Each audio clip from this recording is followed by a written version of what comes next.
بسم اللہ الرحمن الرحیم صلی اللہ تعالی علیہ وسلم۔ اما بعد فہذا مختصر مضبوط فی النحو جمعت فیہ۔ ما سبق میں الحمد سے اجمعین تک بیان ہوا، کچھ نکات بیان کیے گئے۔ اب ہمیں پڑھنا ہے اما بعد، حمد و صلات کے بعد۔ مختصر میں اتنا سمجھے کہ بعد کی تین حالتیں ہیں۔ پہلی حالت کہ بعد کا مضافل مذکور ہو، لفظوں میں مذکور ہو۔ دوسری حالت بعد کا مضافل مذکور نہ ہو، نیت میں موجود ہو، تو اس وقت میں یہ مبنی ہوگا، جیسا کہ اب یہاں پر یہ صورت ہے۔ نیت میں کیا موجود ہے؟ یعنی حمد و صلات کے بعد۔ اور تیسری صورت یہ ہے کہ بعد کا مضافل نہ تو نیت میں موجود ہو اور نہ لفظوں میں مذکور ہو۔ فہذا مختصر مضبوط فی النحو، تو یہ کتاب مختصر ہے، مضبوط ہے نحو میں۔ یہ مختصر کتاب، مضبوط کے معنی آتے ترتیب دینا، ترتیب دی ہوئی یا مرتب کی ہوئی، تو یہ مختصر کتاب مرتب کی گئی ہے نحو میں۔ جمعت فیہ، میں نے اس میں جمع کیے ہیں مہمات النحو، نحو کے مقاصد کو۔ مہمات یہ مہمتن کی جمع ہے، میں نے اس میں نحو کے مقاصد کو جمع کیا۔ علی ترتیب الکافیہ، کافیہ کی ترتیب پر۔ بات یہاں پر یہ بات واضح ہو گئی ہوگی کہ اس کتاب کو کافیہ کی ترتیب پر لکھا، تو گویا یہ بات معلوم ہو جاتی ہے کہ یہ کتاب کافیہ کے بعد میں لکھی گئی ہے، کافیہ کتاب اس سے پہلے لکھی گئی ہے۔ اب چونکہ کہ اعتراض یہ کہ کافیہ جو کتاب ہے نحو کی بڑی مضبوط کتاب ہے، اور ایک عرصہ دراز سے یہ علماء کی نگاہوں کا مرکز بنی ہوئی ہے، اور اس کو سب مدارس اسلامیہ میں پڑھایا بھی جاتا ہے درس نظامی کے، تو آخر کیوں لکھا؟ جب اتنی اچھی اور مضبوط کتاب پہلے سے موجود ہو تو اس کے لکھنے کی وجہ کیا؟ تو یہ وجہ بھی عبارت سے آگے معلوم ہو جاتی ہے، یہاں پر بھی آپ سنتے چلیں کہ کافیہ کتاب نحو کی بہت مضبوط کتاب ہے، مگر اس کتاب کافیہ میں جہاں پر کسی قاعدے کو بیان کیا تو اس کی ہر مثال کو یا ہر قاعدے کی مثال کو بیان نہیں کیا، بس وہی مثال بیان کی ہے جہاں پر زیادہ ضرورت محسوس کی گئی ہے۔ مگر اس کتاب ہدایت النحو میں جب قاعدہ بیان کیا ہے تو اس کی مثال کو بھی بیان کیا گیا۔ اور اعلیٰ ترتیب الکافیہ، کافیہ کی ترتیب پر۔ تو دوسری بات یہ کہ بعین ہی وہ ترتیب نہیں ہے، بعین ہی کہ وہی کتاب کہ جب اس کی ترتیب پر ترتیب دیا ہے تو آخر کیوں لکھی؟ تو ایسا ہوتا کہ جو اس کی ترتیب ہے کہ فعل پہلے فاعل بعد میں اور اس کے قواعد بیان کیے گئے، وہ ترتیب ہے، مگر وہ کتاب ہی اتار دی ہو تو یہ ایسا نہیں ہے کہ وہی کتاب یہاں پر اتار دی ہو، کچھ نہ کچھ وہ الگ بیان کیا، الگ یہی بیان کیا کہ مثالوں کو لے کر کے آئے ہیں، اور باب در باب لے کر کے آئے ہیں، یعنی اس میں باب بھی باندھے ہیں، فصل بھی باندھی ہیں۔ چونکہ باب و فصل سے یہ فائدہ ہوتا کہ ایک ذہن رہتا کہ ہم نے ایک باب پورا کر لیا ہے یا ایک فصل پوری ہو چکی ہے، اب دوسری فصل ہم پڑھنے کے لیے جا رہے ہیں، تو اس سے خوشی حاصل ہوتی ہے کہ آج ہم نے اتنا باب پڑھ لیا کتاب کا، یا اتنی فصل آج ہم نے پڑھ لی۔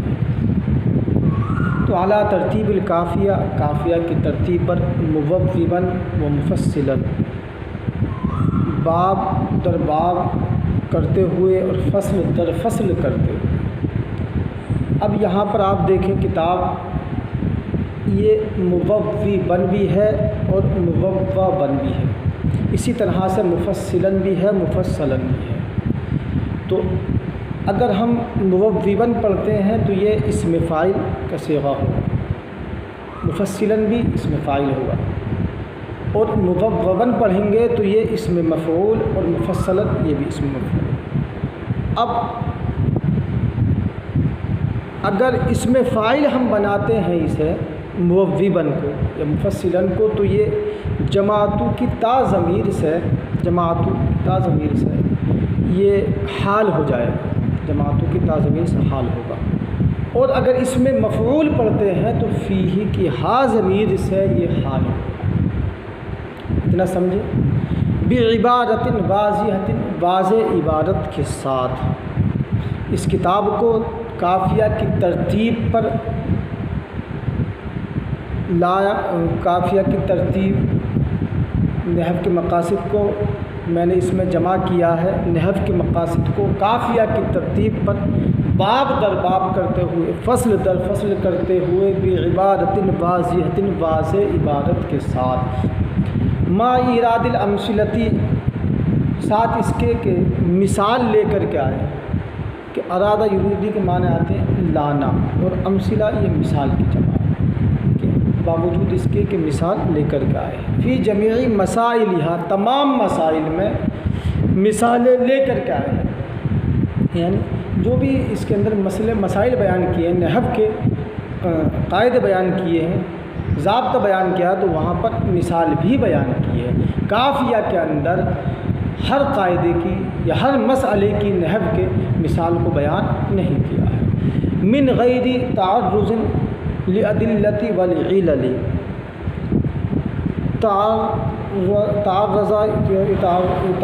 تعرض کے معنی آتے ہیں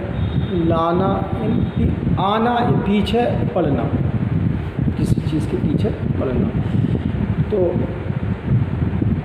دلیلوں اور علتوں کے پیچھے پڑے بغیر، کیا جیسا کہ مفعول منصوب ہوتا ہے، فاعل مرفوع ہوتا ہے، الفاعل مرفوع، المنصوب المفعول منصوب، تو انہوں نے یہ تو بتایا کہ فاعل منصوب ہوتا، مگر کیوں ہوتا ہے، اس کی دلیل کیا ہے، وجہ کیا ہے، یا فاعل مرفوع ہوتا، یہ تو کہہ دیا ہدایت النحو میں کہ فاعل مرفوع ہوتا، مگر یہ نہیں کہ اس کی علت کیا ہے، اس کی دلیل کیا ہے، اس لیے کہ یہ کتاب شروع میں بیان کیا کہ ھذا مختصر، یہ مختصر کتاب ہے، اگر علتوں کو بیان کر دیا جاتا، اگر دلیلوں کو بیان کر دیا جاتا تو یہ مختصر کتاب نہ رہتی، بلکہ ایک مضبوط اور ضخیم کتاب ہو جاتی، اور یہ کتاب مختصر ہے، تو انہوں نے جو ہے علتیں اور وجہ بیان نہیں کی ہے، صرف قاعدہ بیان کر دیا ہے۔ کیوں؟ اس کی وجہ بھی بیان کر رہے، لئلا یشوش ذہن المبتدی عن فہم المسائل، تاکہ سیکھنے والے کا ذہن الجھن میں نہ پڑ جائے، یشوش تشویش میں، الجھن میں نہ پڑ جائے، عن فہم المسائل، مسائل کو سمجھنے میں، یعنی اگر علتیں بیان کر دی جاتی اور وجہ بیان کر دی جاتی کہ فاعل مرفوع ہوتا تو کیوں ہوتا ہے، مفعول منصوب ہوتا تو کیوں ہوتا، تو طلبہ جو ہے اسی میں الجھ کے رہ جاتے، اسی میں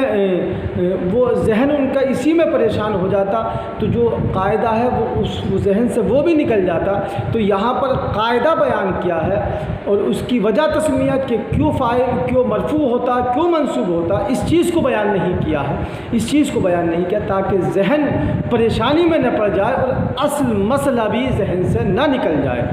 تو اس لیے جو ہے اس کتاب کے اندر دلیلوں کو، علتوں کو بیان نہیں کیا، تاکہ اللہ یشوش ذہن المبتدی، تاکہ مبتدی کا ذہن تشویش میں نہ پڑ جائے مسائل کے سمجھنے میں، وسمیتہ بہدایۃ النحو، اور اس کا نام ہدایۃ النحو رکھا، اس کتاب کا نام ہدایۃ النحو رکھا، انشاءاللہ۔